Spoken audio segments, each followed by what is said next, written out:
ಬೆಳಗಾವಿಯ ವಂಟಮೂರಿಯಲ್ಲಿ ಅಮಾನವೀಯ ಕೃತ್ಯ ನಡೆದಿದ್ದು ಮಹಿಳೆ ಮೇಲೆ ಹಲ್ಲೆ ನಡೆದಂತಹ ಓಣಿ ಈಗ ಸಂಪೂರ್ಣವಾಗಿ ಖಾಲಿಯಾಗಿದೆ.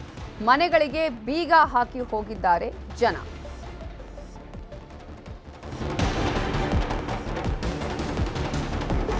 ಇಲ್ಲಿನ ಮಾಹಿತಿ ಕೊಟ್ಟಿದ್ದಾರೆ ನಮ್ಮ ರಿಪೋರ್ಟರ್ ಚಂದ್ರಕಾಂತ ಸುಗಂಧಿ.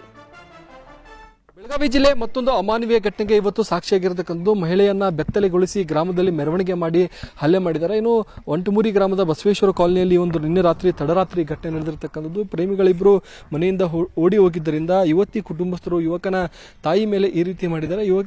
ಯುವಕನ ನಿವಾಸ ಏನಿದೆ ಇಲ್ಲಿಂದ ಸುಮಾರು 200 ಅಡಿಯಷ್ಟು ದೂರದಲ್ಲಿರ್ತಕ್ಕಂಥ ಮನೆ ಇತ್ತು. ಅಲ್ಲಿಂದ ಮಹಿಳೆಯನ್ನ ಅಂದ್ರೆ ಕಮಲಮ್ಮ ಅಂತಕ್ಕಂಥ ಮಹಿಳೆಯನ್ನ ಇಲ್ಲಿ ತಂದು ಕಂಬಕ್ಕೆ ಕಟ್ಟಿ ಥಳಿತ ಮಾಡಿರ್ತಕ್ಕಂಥದ್ದು. ಸದ್ಯ ಗ್ರಾಮದಲ್ಲಿ ಭಯದ ವಾತಾವರಣ ಸೃಷ್ಟಿಯಾಗಿದೆ. ಗ್ರಾಮದಲ್ಲಿ ಸದ್ಯ ಈ ಪ್ರಕರಣ ಸಂಬಂಧಪಟ್ಟಂತೆ ಯಾರು ಕೂಡ ಮಾತಾಡ್ತಾ ಇಲ್ಲ ಮತ್ತು ಹೆಚ್ಚಿನ ಭದ್ರತೆಗಾಗಿ 2 KSRP ತುಕಡಿಗಳನ್ನ ಗ್ರಾಮದಲ್ಲಿ ನಿಯೋಜನೆ ಮಾಡಿರ್ತಕ್ಕಂಥದ್ದು. ಈ ಒಂದು ಬಡಾವಣೆ ಏನಿದೆ, ಬಡಾವಣೆ ಸಂಪೂರ್ಣವಾಗಿ ಇವತ್ತು ಖಾಲಿಗೊಂಡಿದೆ. ಯಾಕಂದ್ರೆ ಎಲ್ಲರೂ ಕೂಡ ಭಯಭೀತರಾಗಿ ಮನೆಗಳಿಗೆ ಬೀಗ ಹಾಕಿ ಇಲ್ಲಿಂದ ತೆರಳಿರ್ತಕ್ಕಂಥದ್ದು. ಸಂಪೂರ್ಣವಾಗಿ ಈ ಒಂದು ಗ್ರಾಮ ಈಗ ಅಂದ್ರೆ ಖಾಲಿ ಭೀತಿ ಗ್ರಾಮದಲ್ಲಿ ಇರ್ತಕ್ಕಂಥದ್ದು. ಹೀಗಾಗಿ ಗ್ರಾಮದಲ್ಲಿ ಯಾರೊಬ್ರು ಉಳಿದ್ರೆ ಎಲ್ಲರೂ ಕೂಡ ಮನೆಗಳಿಗೆ ಬೀಗ ಹಾಕಿ ತೆರಳಿರ್ತಕ್ಕಂಥದ್ದು. ಪ್ರಕರಣ ಸಂಬಂಧಪಟ್ಟಂತೆ ಸದ್ಯ 7 ಜನರನ್ನ ಪೊಲೀಸರು ವಶಕ್ಕೆ ಪಡೆದಿದ್ದಾರೆ ಮತ್ತು FIR ದಾಖಲಿಸಿಕೊಂಡು ಇನ್ನುಳಿದ ಆರೋಪಿಗಳನ್ನ ಬಂಧಿಸಕ್ಕೆ ಈಗ ಕಾಕತಿ ಪೊಲೀಸರು ಸಿದ್ಧತೆಯನ್ನು ಮಾಡಿಕೊಂಡಿರ್ತಕ್ಕಂಥದ್ದು.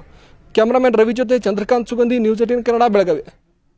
ಬೆಳಗಾವಿ ಜಿಲ್ಲಾಸ್ಪತ್ರೆಯಲ್ಲಿ ಮಹಿಳೆಗೆ ಚಿಕಿತ್ಸೆಯನ್ನು ನೀಡಲಾಗ್ತಾ ಇದ್ದು, ಜಿಲ್ಲಾಸ್ಪತ್ರೆಗೆ ಗೃಹ ಸಚಿವ ಡಾಕ್ಟರ್ ಜಿ ಪರಮೇಶ್ವರ್ ಭೇಟಿ ಕೊಟ್ಟಿದ್ದಾರೆ. ಮಹಿಳೆಯ ಆರೋಗ್ಯವನ್ನ ವಿಚಾರಿಸಿದ್ದಾರೆ ಡಾಕ್ಟರ್ ಜಿ ಪರಮೇಶ್ವರ್ ಅವರು. ಈಗಾಗಲೇ ಆಕೆಗೆ ಜಿಲ್ಲಾಸ್ಪತ್ರೆಯಲ್ಲಿ ಚಿಕಿತ್ಸೆಯನ್ನು ನೀಡಲಾಗ್ತದೆ. ಪೊಲೀಸರು ಬರುವವರೆಗೂ ಆಕೆಯನ್ನ ಹಲ್ಲೆ ಮಾಡಿದ್ದಾರೆ. ಆಕೆಯ ಮೇಲೆ ಹಲ್ಲೆಯನ್ನ ನಡೆಸಿದ್ದು ಮಾತ್ರ ಅಲ್ಲ, ವಿವಸ್ತ್ರಗೊಳಿಸಿ ಮೆರವಣಿಗೆ ಮಾಡಿದ್ದಾರೆ. ವಂಟಮೂರಿ ಗ್ರಾಮಕ್ಕೂ ಪರಮೇಶ್ವರ್ ಅವರು ಭೇಟಿಯನ್ನ ಕೊಟ್ಟಿದ್ದು ಸಂತ್ರಸ್ತ ಮಹಿಳೆಯ ಕುಟುಂಬದವರಿಂದ ಮಾಹಿತಿ ಸಂಗ್ರಹ ಮಾಡಿದ್ದಾರೆ. ಈಗಾಗಲೇ ಅವರು ಹೇಳಿರುವ ಪ್ರಕಾರ ಆರೋಪಿಗಳ ವಿರುದ್ಧ ಕ್ರಮ ಅಂತ ಹೇಳಿದ್ದಾರೆ. ಯಾವುದೇ ಕಾರಣಕ್ಕೂ ಇದನ್ನ ಹೀಗೆ ಬಿಡಬಾರ್ದು, ಕ್ರಮಗಳು ಆಗಲೇಬೇಕು. ಮುಂದೆ ಈ ರೀತಿಯಾಗಿ ಮಾಡೋರಿಗೆ ತಕ್ಕ ಪಾಠವನ್ನ ಕಲಿಸಬೇಕಾಗಿದೆ. ಯಾಕಂತ ಹೇಳಿದ್ರೆ ಯಾರೋ ಮಾಡಿದ ತಪ್ಪಿಗೆ ಯಾರಿಗೋ ಶಿಕ್ಷೆ ಅನ್ನುವ ರೀತಿಯಾಗಿ ಆಗಿದೆ.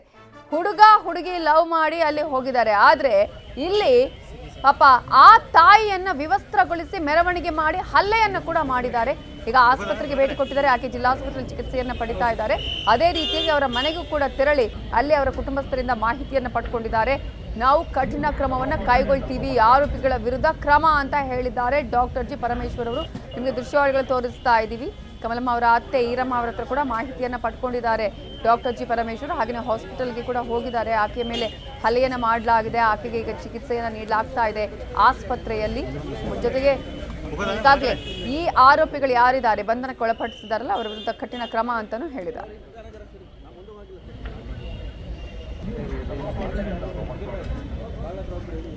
ಇದೇ ಘಟನೆಗೆ ಸಂಬಂಧಪಟ್ಟ ಹಾಗೆ CM Siddaramaiah, doctor G Parameshwar ಹಾಗೆಯೇ ಅಲ್ಲಿನ ಉಸ್ತುವಾರಿ ಸಚಿವರಾಗಿರುವಂತಹ ಸತೀಶ್ ಜಾರಕಿಹೊಳಿ ಏನ್ ಹೇಳಿದ್ದಾರೆ ನೋಡೋಣ.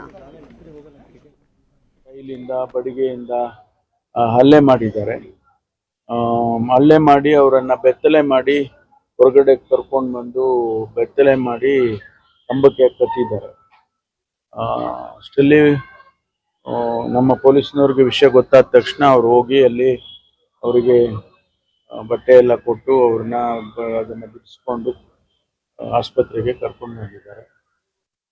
ಈಗ ಅವರು ಆಸ್ಪತ್ರೆಯಲ್ಲಿದ್ದಾರೆ. ಡಾಕ್ಟರ್ಗಳು ಕೂಡ ನೋಡಿ ಎಕ್ಸಾಮಿನ್ ಮಾಡಿ ಸ್ಕ್ಯಾನಿಂಗ್ ಮಾಡಿ ಅವ್ರಿಗೇನಾದರೂ ಇಂಟರ್ನಲ್ ಇಂಜುರಿ ಆಗಿದೆಯಾ ಮತ್ತು ಬೇರೆ ರೀತಿ ಯಾವ ಥರ ಇಂಜುರೀಸ್ ಆಗಿದೆ ಅನ್ನೋದನ್ನೆಲ್ಲ ಡಾಕ್ಟರ್ಸು ಪರಿಶೀಲನೆ ಮಾಡಿದ್ದಾರೆ.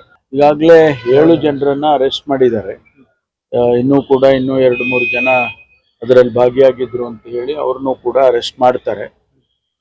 ಇದರ ಮೇಲೆ ಕಠಿಣವಾದ ಕ್ರಮವನ್ನು ಕಾನೂನು ಪ್ರಕಾರ ಏನು ಮಾಡಬೇಕು ಅದನ್ನು ಖಂಡಿತವಾಗಿ ನಾವು ಮಾಡ್ತೇವೆ. ಜೊತೆಗೆ ಅವರೇನು ಓಡೋಗಿದ್ದಾರೆ, ಅವ್ರು ಎಲ್ಲಿದ್ದಾರೆ ಏನು ಅಂತೇಳಿ ಕೂಡ ಅವರನ್ನು ಹುಡುಕಿ ತರುವಂಥ ಕೆಲಸನೂ ಕೂಡ ಈಗಾಗಲೇ ಪ್ರಾರಂಭ ಆಗಿದೆ.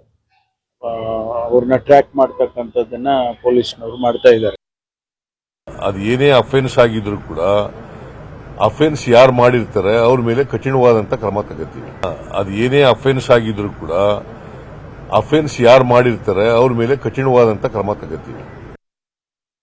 ಅದು ಅವರು ಸಂಬಂಧಿಕರು, ಅವ್ರ ಹುಡುಗಿನ ಅವ್ರು ಓದಾರ ಹುಡುಗ ಅಂತ ಅವರು ಗಲಾಟೆ. ಹೀಗಾಗಿ ಹೊಡೆದಾಟ ಬಡದಾಟ ಎಲ್ಲ ಘಟನೆಗಳಾಗಿದೆ. ಈಗಾಗಲೇ ಅದ್ರ ಬಗ್ಗೆ 7 ಜನನ ಪೊಲೀಸ್ ಅರೆಸ್ಟ್ ಮಾಡಿದ್ದಾರೆ. ಆಗಿದೆ ಅಷ್ಟೇ. ಅದು ಆಲ್ರೆಡಿ ಮಾತಾಡಿದ್ವಿ. ಅವ್ರಿಗೆ ಅರೆಸ್ಟ್ ಮಾಡ್ಲಿಕ್ಕೆ ಹೇಳಿದ್ವಿ, ಅರೆಸ್ಟ್ ಮಾಡಿದ್ದಾರೆ. ಸೊ ಅಷ್ಟೇ. ಅದು 7 ಜನ ಇದ್ರು, 7 ಜನ ಅರೆಸ್ಟ್ ಮಾಡಿದ್ದಾರೆ. ಆಗಬಾರ್ದಂತ ನಾವು ಎಲ್ಲರೂ ಹೇಳ್ತಕ್ಕೆ ಏನು ಮಾಡೋದು? ಸಡನ್ ಆಗಿ ಘಟನೆ ಈ ಹಳ್ಳಿಗಳಲ್ಲಿ ಇನ್ನೂ ವಾತಾವರಣ ಆ ಮಟ್ಟಕ್ಕಿಲ್ಲ. ಏನಾರು ಆದರೆ ಅದನ್ನು ಭಾಳ ಎಮೋಷ್ನಲ್ ಆಗಿ ತಗೋತಾರೆ. ನಮ್ಮ ಹುಡುಗಿ ನೀವು ಹಾಕೋದ್ರನ್ನು ಅವರು ಆದರೆ ಏನು ಮಾಡ್ಲಿಕ್ಕೆ ಆಗೋಲ್ಲ. ಸೊ ಆಗಬಾರ್ದಿತ್ತು, ಆಗಿದೆ. ಆದರೂ ಕೂಡ ಸೀರಿಯಸ್ ಆಗಿ ಪೊಲೀಸ್ ಆ್ಯಕ್ಷನ್ ತೊಗೊಂಡಾರೆ. 7 ಜನ ಅರೆಸ್ಟ್ ಮಾಡಲಿಕ್ಕೆ ಮಾಡಿದ್ದಾರೆ. ಆಗಬಾರದಾಗಿದ್ದ ಘಟನೆ ಆಗಿ ಹೋಗಿದೆ, ಏನ್ ಮಾಡೋದು ಅನ್ನುವಂತಹ ಪ್ರಶ್ನೆಯನ್ನ ಈಗ ಉಸ್ತುವಾರಿ ಸಚಿವರು ಕೇಳ್ತಾ ಇದ್ದಾರೆ. ಇದನ್ನ ಸ್ವಲ್ಪ ಭಾವನಾತ್ಮಕವಾಗಿ ತೆಗೆದುಕೊಳ್ತಾರೆ ಅನ್ನುವಂತಹ ಮಾತನ್ನ ಹೇಳಿದ್ದಾರೆ. ಹೌದು, ಕೋಪ ಬರೋದು ಸಹಜ, ನೋವಾಗೋದು ಸಹಜ, ಈ ರೀತಿಯಾಗಿ ಮಾಡಿದ್ರು ಅನ್ನುವಂತಹ ಆಕ್ರೋಶ ಆಗೋದು ಕೂಡ ಸಹಜ. ಆದ್ರೆ ಅಲ್ಲಿ ಯಾರೋ ಮಾಡಿದ ತಪ್ಪಿಗೆ ಯಾರಿಗೆ ಶಿಕ್ಷೆ, ಅದರಲ್ಲೂ ಕೂಡ ಈ ರೀತಿಯ ನಾಗರಿಕ ಸಮಾಜ ತಲೆ ತಗ್ಗಿಸುವಂತಹ ಕೆಲಸವನ್ನ ಮಾಡ್ತಾರೆ ಅಂತ ಹೇಳಿದ್ರೆ ಇವರು ಯಾವ ರೀತಿಯ ಮನಸ್ಥಿತಿಯನ್ನ ಹೊಂದಿದ್ದಾರೆ ಅನ್ನೋದು ಇಲ್ಲಿ ಅರ್ಥ ಆಗುತ್ತೆ. ಇದರ ಬಗ್ಗೆ ಇನ್ನಷ್ಟು ಡೀಟೇಲ್ಸ್ ಅನ್ನು ಕೊಡೋದಕ್ಕೆ ನಮ್ಮ ರಿಪೋರ್ಟರ್ ಚಂದ್ರಕಾಂತ್ ಸುಗಂಧಿ ಈಗ ನೇರ ಸಂಪರ್ಕದಲ್ಲಿ ಜಾಯಿನ್ ಆಗಿದ್ದಾರೆ. ಚಂದ್ರಕಾಂತ್ ಸುಗಂಧಿ, ಈಗಾಗಲೇ ನಿನ್ನೆ ನಡೆದಂತಹ ಘಟನೆ ಇಡೀ ನಾಗರಿಕ ಸಮಾಜವೇ ತಲೆ ತಗ್ಗಿಸುವಂಥದ್ದು. ಯಾಕಂತ ಹೇಳಿದ್ರೆ ಅಲ್ಲಿ ಹುಡುಗಿ ಲವ್ ಮಾಡಿ ಓಡಿ ಹೋಗಿದ್ದಾರೆ, ಮದುವೆ ಫಿಕ್ಸ್ ಆಗಿತ್ತು, ಆಕ್ರೋಶ, ನೋವು ಎಲ್ಲವೂ ಕೂಡ ಸಹಜ. ಆದ್ರೆ ಈ ರೀತಿಯಾದಂತಹ ಘಟನೆ ನಾಗರಿಕ ಸಮಾಜದಲ್ಲಿ ಮತ್ತೆ ಮತ್ತೆ ನಡೀತಾ ಇದೆ, ಈ ಶತಮಾನದಲ್ಲಿ ನಡೀತಾ ಇದೆ ಅಂತ ಹೇಳಿದ್ರೆ ಯಾವಾಗ ಸುಧಾರಿಸೋದು ಅನ್ನುವಂಥದ್ದು?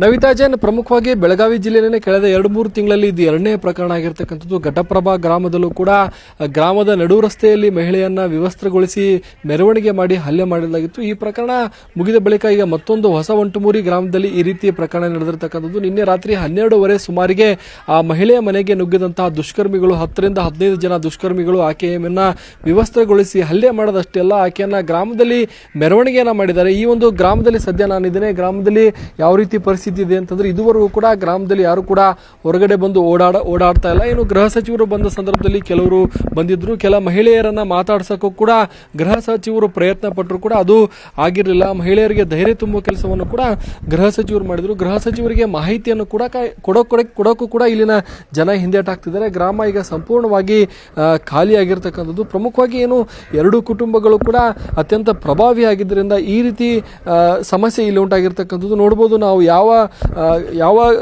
ಸ್ಥಳದಲ್ಲಿ ಘಟನೆ ನಡೆದಿತ್ತು ಅದೇ ಸ್ಥಳದಲ್ಲಿದ್ದೇವೆ. ಇಲ್ಲಿ ಮಹಿಳೆಯ ಬಳೆಯ ಚೂರುಗಳನ್ನು ಕೂಡ ಸದ್ಯ ಬಿದ್ದಿರ್ತಕ್ಕಂಥದ್ದು. ಇದೇ ಕಂಬಕ್ಕೆ ಅಂದ್ರೆ ಸುಮಾರು 200 ಅಡಿ ಅಂದ್ರೆ ಅವರ ಮನೆಯಿಂದ ಸುಮಾರು ದೂರದಲ್ಲಿರ್ತಕ್ಕಂತಹ ಈ ಒಂದು ವಿದ್ಯುತ್ ಕಂಬಕ್ಕೆ ಆ ಒಂದು ಮಹಿಳೆಯನ್ನ ಕಟ್ಟಿ ಥಳಿಸಲಾಗಿತ್ತು. ಜೊತೆಗೆ ಏನು ಅಂತಂದ್ರೆ ಇಲ್ಲೇನೆ ಪೊಲೀಸರು ಎಂಟ್ರಿ ಕೊಡ್ತಾರೆ. ಬಳಿಕ ಆಕೆಯನ್ನ ಇಲ್ಲಿಂದ ಏನು ಆಸ್ಪತ್ರೆಗೆ ದಾಖಲಿಸುವ ಕೆಲಸವನ್ನು ಕೂಡ ಪೊಲೀಸರು ಮಾಡಿರ್ತಕ್ಕಂಥದ್ದು. 112 ಮತ್ತು ಸ್ಥಳೀಯ ಪೊಲೀಸ್ ಅಧಿಕಾರಿಗಳ ಸಮಯ ಪ್ರಜ್ಞೆಗೆ ಜಿ ಪರಮೇಶ್ವರ್ ಕೂಡ ಏನು ಮೆಚ್ಚುಗೆಯನ್ನು ವ್ಯಕ್ತಪಡಿಸಿದ್ದಾರೆ. ಅಷ್ಟೇ ಅಲ್ಲದೆ ಈ ರೀತಿ ಏನು ನಾಗರಿಕ ಸಮಾಜದಲ್ಲಿ ಈ ರೀತಿಯ ಮಹಿಳೆಯನ್ನ ಬೆತ್ತಲೆಗೊಳಿಸಿ ಹಲ್ಲೆ ಮಾಡುವಂತಹ ಪ್ರಕರಣಗಳು ನಡೀಲೇಬಾರದು, ನಾವು ಕಾನೂನು ಪ್ರಕಾರ ಕ್ರಮ ಕೈಗೊಳ್ತೀವಿ ಅಂತ ಹೇಳಿ ಗೃಹ ಸಚಿವರು ಈಗ ಸ್ಥಳಕ್ಕೆ ಭೇಟಿ ಕೊಟ್ಟಿರ್ತಕ್ಕಂಥದ್ದು. ಬೆಳಗಾವಿಯ ಬಿಮ್ಸ್ ಆಸ್ಪತ್ರೆ ಮತ್ತು ಹೊಸ ಒಂಟಮೂರಿ ಗ್ರಾಮಕ್ಕೆ ಗೃಹ ಸಚಿವರು ಭೇಟಿ ಕೊಟ್ಟು ಪರಿಶೀಲನೆ ನಡೆಸಿದ್ದಾರೆ. ಏನು ಕಾನೂನಾತ್ಮಕವಾಗಿ ನಾವು ಕ್ರಮ ಕೈಗೊಳ್ತೀವಿ ಅಂತ ಹೇಳಿ ಭರವಸೆಯನ್ನು ಕೊಟ್ಟಿರ್ತಕ್ಕಂಥದ್ದು. ಮತ್ತೊಂದು ಕಡೆ ಏನು ನಿನ್ನೆ ರಾತ್ರಿ ಓಡಿ ಹೋಗಿರ್ತಕ್ಕಂಥ ಯುವಕ ಯುವತಿಯರಿದ್ದಾರೆ, ಅವರ ಪತ್ತೆಗೂ ಕೂಡ ಈಗ ಪೊಲೀಸರು ಬಲೆಯನ್ನ ಬೀಸಿದ್ದಾರೆ. ಪ್ರಮುಖವಾಗಿ ಇವತ್ತು ಆ ಯುವತಿಯ ಮದುವೆ ಇತ್ತು ಅಂತ ಹೇಳಿ ಹೇಳಲಾಗ್ತಿದೆ. ಪ್ರಮುಖವಾಗಿ ಏನು ಈ ರೀತಿ ಅಂದ್ರೆ ಉತ್ತರ ಕರ್ನಾಟಕದ ಕೆಲ ಭಾಗಗಳಲ್ಲಿ ಯಾದಿ ಮೇಲೆ ಶಾದಿ ಮಾಡ್ತಕ್ಕಂಥದ್ದು ಅಂದ್ರೆ ಅವತ್ತೇ ನಿಶ್ಚಿತಾರ್ಥ ಮತ್ತು ಅವತ್ತೇ ಮದುವೆ ಮಾಡಿ ಕಳಿಸುವಂಥದ್ದು ಏನು ಪದ್ಧತಿ ಇರತಕ್ಕಂಥದ್ದು. ಆ ನಿಟ್ಟಿನಲ್ಲಿ ಇವತ್ತು ಮದುವೆ ಇತ್ತು ಅಂತ ಹೇಳಿ ಹೇಳಲಾಗ್ತಿದೆ. ಈಗ ಏನು ಈ ಒಂದು ಪ್ರಕರಣ ಸಂಬಂಧಪಟ್ಟಂತೆ ಕೆಲವರನ್ನ ವಶಕ್ಕೆ ಪಡೆದರು. ಅದರಲ್ಲಿ ಪ್ರಮುಖವಾಗಿ ಏನು ಆ ಯುವತಿಯ ತಂದೆ ಆಗಿರ್ಬೋದು, ತಾಯಿ ಮತ್ತು ಅಜ್ಜಿ ಸೇರಿದಂತೆ 7 ಜನರನ್ನ ಪೊಲೀಸರು ವಶಕ್ಕೆ ಪಡೆದಿದ್ದಾರೆ. ಮತ್ತು ಇನ್ನಿಬ್ಬರಿಗಾಗಿ ಕೂಡ ಹುಡುಕಾಟವನ್ನ ಈಗ ಸದ್ಯ ಪೊಲೀಸರು ನಡೆಸ್ತಾ ಇದ್ದಾರೆ. ಕಾಕ್ತಿ ಪೊಲೀಸ್ ಠಾಣಾ ವ್ಯಾಪ್ತಿಯಲ್ಲಿ ಈ ಒಂದು ಪ್ರಕರಣ ಸದ್ಯ ದಾಖಲಾಗಿದೆ ನವಿತಾ ಜೈನ್. ಆದ್ರೆ ಗ್ರಾಮದಲ್ಲಿ 2 KSRP ಇದ್ರೂ ಕೂಡ ಜನ ಭಯಮುಕ್ತರಾಗಿ ಓಡಾಡುವಂತ ಸ್ಥಿತಿ ಇನ್ನುವರೆಗೂ ಕೂಡ ಬಂದಿಲ್ಲ. ಗ್ರಾಮ ಸಹಜ ಸ್ಥಿತಿಗೆ ಬರಬೇಕು ಅಂತ ಹೇಳಿ ಏನು ಪೊಲೀಸರು ಕೂಡ ಪ್ರಯತ್ನವನ್ನ ಪಡ್ತಾ ಇದ್ದಾರೆ ನವಿತಾ ಜೈನ್. ಥ್ಯಾಂಕ್ ಯು ಚಂದ್ರಕಾಂತ್ ಸುಗಂಧಿ ಡೀಟೇಲ್ಸ್ಗೆ. ಕನ್ನಡಿಗರ ನೆಚ್ಚಿನ ನ್ಯೂಸ್ 18 ಕನ್ನಡ ಈಗ ವಾಟ್ಸ್ಆಪ್ನಲ್ಲೂ ಲಭ್ಯ. ಕರ್ನಾಟಕ ದೇಶ ವಿದೇಶಗಳ 360 ಡಿಗ್ರಿ ಸುದ್ದಿಯ ವಿವರಗಳನ್ನ ನಿಮ್ಮ ಕೈ ಬೆರಳುಗಳಲ್ಲೇ ಪಡಿಲಿಕ್ಕೆ ಈ QR ಕೋಡ್ ಅನ್ನ ಸ್ಕ್ಯಾನ್ ಮಾಡಿ ನಮ್ಮ ಚಾನಲ್ ಫಾಲೋ ಮಾಡಿ, ನೋಟಿಫಿಕೇಶನ್ ಆನ್ ಮಾಡಿ.